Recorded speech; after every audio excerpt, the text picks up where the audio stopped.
ki ste na drugi strani ekrana. Upam, da se kmalu vidimo v živo. Moje ime je Borut Gombač ali Gombač. Gombač zato, ker so moji predniki iz Trsta in kadar pridemo na obisk v Trst, nas mere kregajo, če rečemo Gombač, ker pravijo pravilno je Gombač. Gombač pa mogoče zato, ker se pravzaprav rima Gombač na bradač, kar se vidi, mogoče bi zdaj moral biti Gombaček na bradaček, bolj primerno, ampak recimo. Rojen sem v Mariboru, kjer tudi živim.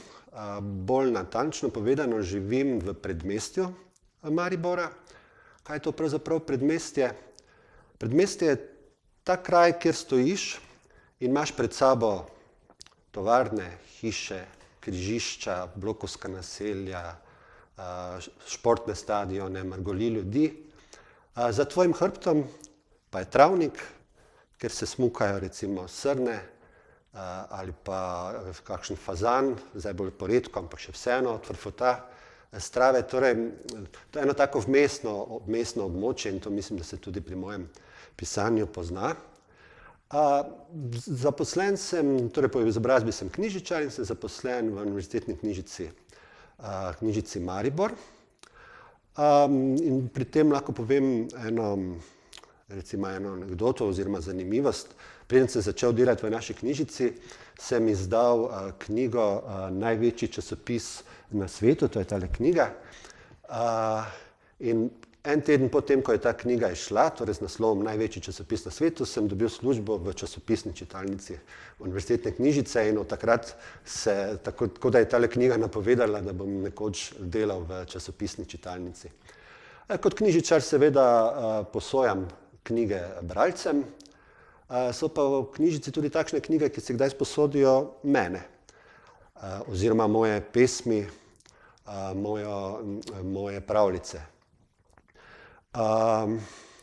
Kako so se pravzaprav te pesmi, pravljice znašle v teh knjigah, je meni še vedno velika skrivnost.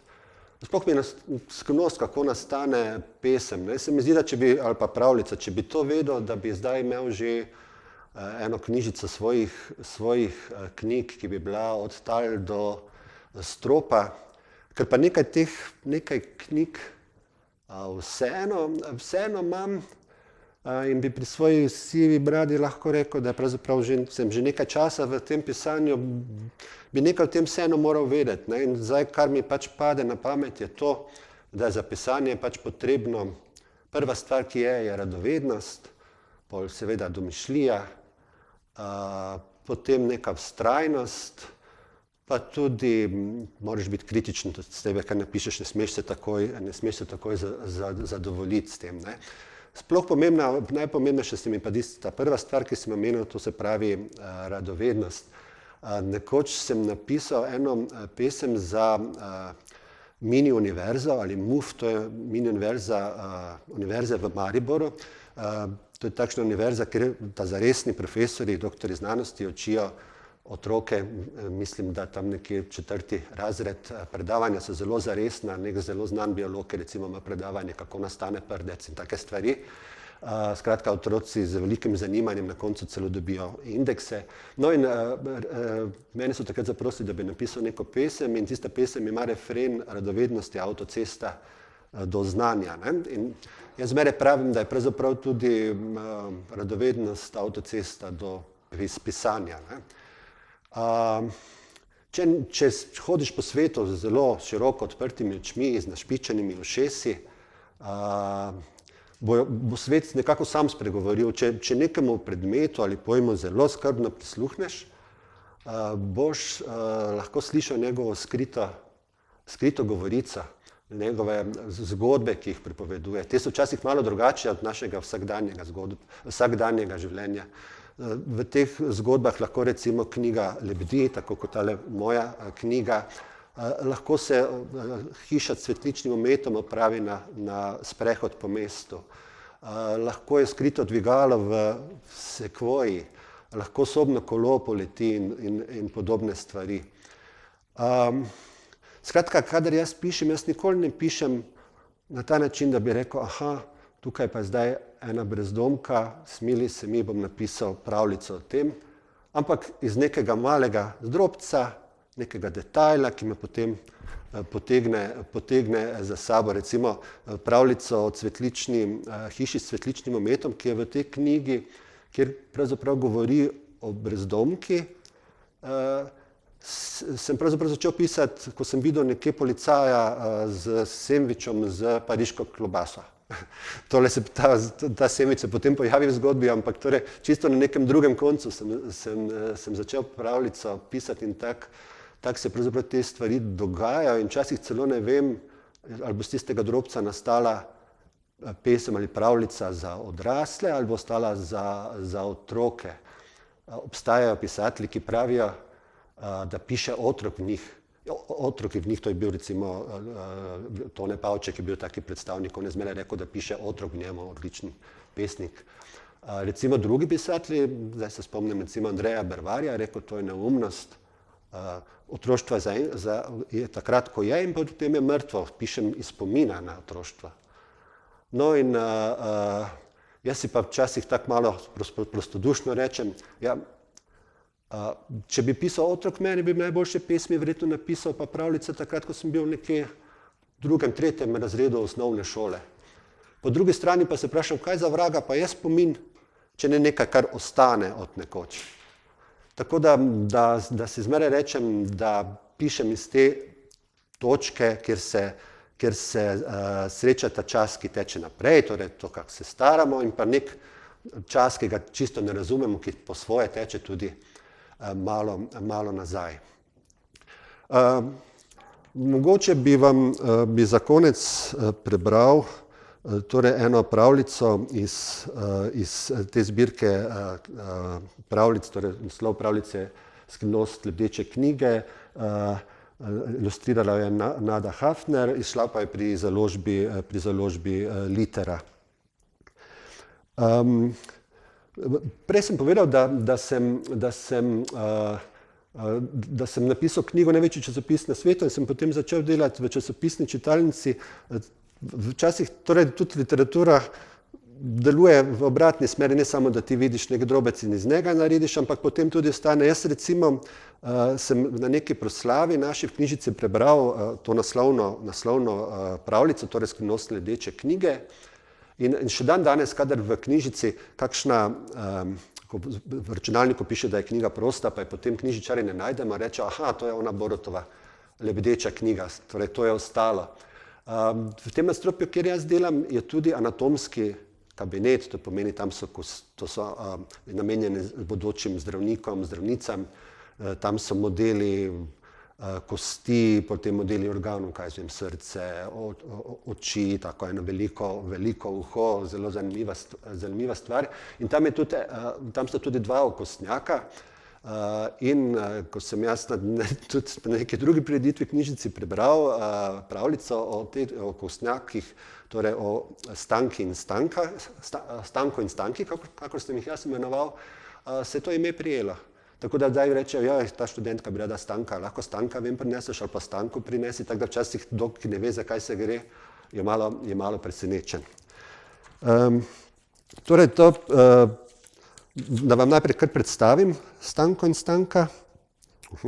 Včasih so bile te črke, to še ta skrivnost knjig, da se z leti črke manjšajo, to je še taka posebna lastnost knjig. Stanko in Stanka. Stanko je okostnjak. Čeprav je njegovo telo samo iz kosti, nekje globoko v sebi skriva veliko nevidno srce.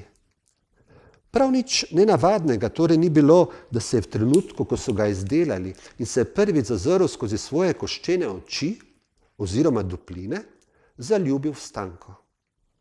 Zdela se mu je najčudovitejša okostnjakinja, kar jih je kdajkoli videl. Resnici na ljubo jih do tistega dne ni videl prav veliko. Pravzaprav še nobene. Pa vseeno. To je bila ljubezen na prvi pogled oziroma na prvo kost. Do zadnje koščice svojega manekensko ozkega telesa pa se je v Stanka v trenutku zaljubila tudi Stanka. Tudi ona je že s prvim pogledom vsa raznežena ugotovila, da v vsem svojem življenju, dolgem le kakšno minutko, še ni videla bolj postavnega in prijaznega okostnjaka, kot je Stanko. Žal pa je bila usoda njuna takšna, da je Stanko potem odromal na medicinsko fakulteto. Stanko so pa odpeljali na akademijo, likovno akademijo, ker tudi študenti, ki študirajo risanje, morajo vedeti, kako je telo sestavljeno. Tako da je ta njuna ljubezen imela en taki nesrečen prizvok. Stanko je bil sicer srečen v podnevi, ker je bil zmeraj v središču pozornosti. Študente so preštudirali vsako njegovo kost. Naučil se je celo nekaj latinskih izrazov, ampak zvečer je bil pa zelo žalosten. Morate namreč vedeti, da okostnjaki nimajo vek in zvečer ne morejo zatisniti oči, kar pomeni, da so celo noč budni in on celo noč bi budni in mislil na Stanko. Nekega pomladnega dne, ko je od njegovega prihoda na fakulteto minilo že dobrih 7 let, pa si je rekel, da tako preprosto ne gre več dalje. Odločil se je, da bo varnostnika Mirka, za katerega je vedel, da je dobrega srca, poprosil, če ga lahko vsaj za urico ali 2 popelje k Stanki. Ko je tistega večera varnostnik hotel zakleniti velika vrata glavnega vhoda fakultete, je Stanko čisto tiho stopil k njemu in se svojimi koščenimi prsti nalahno dotaknil njegovih ramen. Čeprav je to storil kar se da nežno, pa je Mirko na njegovo presenečenje divje zakričal. Odskočil od groze in s hitrostjo Formule 1 zdrvel z šole na cesto. Stanko ga je pomirljivo poklical, da bi mu razložil, kaj ga je nameraval prositi. Toda, ko je Mirko zaslišal njegov votlo zamolkli glas, je še glasneje zakričal in pospešil svoj tek do raketne hitrosti. Stanko nikakor ni mogel razumeti, kaj je storil narobe. No in Stanko je potem šel na cesto. Ko je zagledal skupino študentov, se je zelo razveselil, ker je mislil, da ga bojo prepoznali, ampak ko so študenti zagledali okostnjaka Stanka sredi noči, so seveda preplašeno zbežali na vse strani in Stanko je bil zelo razočaran. Potem je v nekem podhodu srečal mestnega pijančka Vinka, ki je bil zelo prijazen in ki je nekoč hodil tudi na likovno akademijo, ampak potem se je zaljubil v flašo in je ves čas po malem pil in je nesrečnemu Stanku posodil svoj veliki plašč, tako da ne bi toliko strašil po mestu. Mu je pa tudi pokazal pot do Stanke in Stanka ga je bila seveda zelo vesela, torej šel na akademijo likovno in sta se zelo razveselila. In zdaj bom pa prebral še samo konec pravljice. Še danes se nista ločila. Če boste kje v mestu zagledali velik plašč s kapuco in pod njim 2 para koščenih nog, sta to gotovo Stanko in Stanka. Že zdavnaj sta se navadila na mestni hrup in vrvež. Ko pa si zaželita miru, se najraje zlekneta v travo med grobovi zapuščenega mestnega pokopališča. Držita se za roke in zasanjeno strmita v oblake. Skoraj vsak dan obiščeta Vinka. Z akademije sta mu prinesla svinčnike, krede, paleto, čopiče in barve. Stanko ga poučuje v ustroju človeškega telesa, da bi vse skupaj izgledalo bolj učeno, tu in tam uporabi tudi kakšno latinsko besedo. Stanka pa mu pripoveduje o zgodovini likovne umetnosti in mu predstavlja najrazličnejše slikarske tehnike. Čeprav sta naša okostnjaka Vinka večkrat poskušala prepričati, naj se ponovno vpiše na likovno akademijo, tega ni hotel storiti.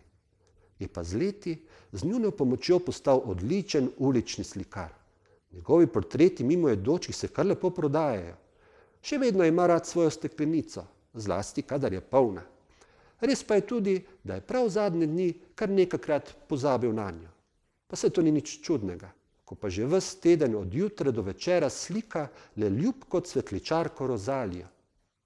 Če se nisem zmotil pri štetju, se mi zdi, da mu je pravkar naročila že svoj 77. portret. Takšne pravljice najdete v teh knjigi. Vabim vas da še sami raziščete skrivnost ledeče knjige in še enkrat upam, da se kmalu vidimo tudi v živo. Hvala.